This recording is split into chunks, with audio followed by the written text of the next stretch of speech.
Mesdames, Messieurs, bonsoir. Bienvenue dans cette édition. En raison des vacances de notre éditorialiste Ahmad Makaila, nous vous proposons ce soir en rediffusion l'éditorial qui porte sur les investissements au Tchad. Suivez plutôt. Mesdames, Messieurs, bonsoir.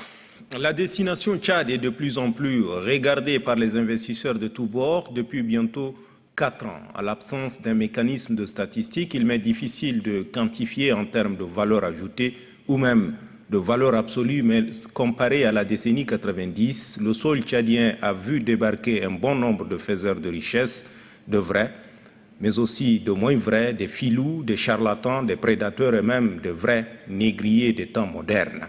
La tendance aujourd'hui est encore à la hausse après s'être tassée il y a 4 ans. On parle d'un troisième opérateur du cellulaire, sinon la vente d'une marque commerciale tout au moins avant la fin du premier trimestre 2013. On parle aussi d'une banque marocaine qui serait embusquée pour le rachat d'une partie des parts de l'État tchadien au sein du groupe de la commerciale Banque Tchad.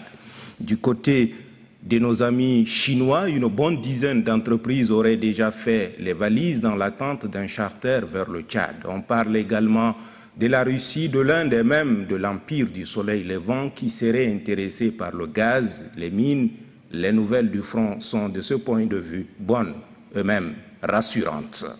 Quid de l'emploi? L'emploi des locaux, bien entendu, car la plus-value pour l'État et les retombées pour le développement socio-économique, mais aussi et peut-être surtout l'amélioration du PIB, se mesurent non pas à l'échelle de la courbe des impôts, TVA et autres taxes douanières, mais bien plus à l'échelle des richesses consécutives aux emplois d'un côté et de l'autre l'accompagnement des PMI-PME locales.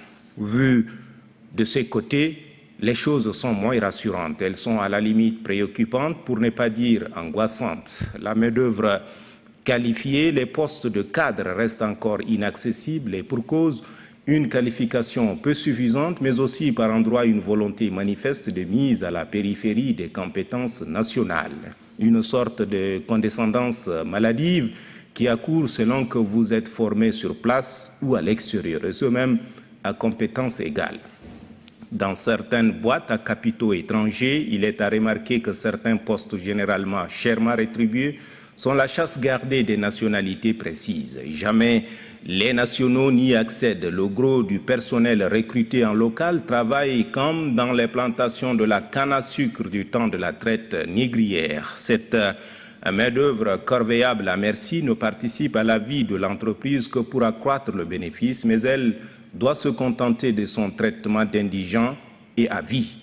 Les employés dans les milieux du privé vivent le martyre, frustration, harcèlement moral et deux fois sexuel, sinon les deux à la fois, brimades, psychiques, sont les plats servis à chaud ou à froid, c'est selon le tout bien souvent avec la bienveillance des instances de régulation du travail. Le tribunal du travail est à ce qu'il semble l'instance judiciaire le plus sollicitée, mais les jugements rendus sur la période de 10 dernières années parcourus par l'équipe des enquêteurs de l'éditorial renseignent assez bien sur le caractère du combat de David contre Goliath. Mais de cela, je promets d'en parler la semaine prochaine, vivement, lundi prochain.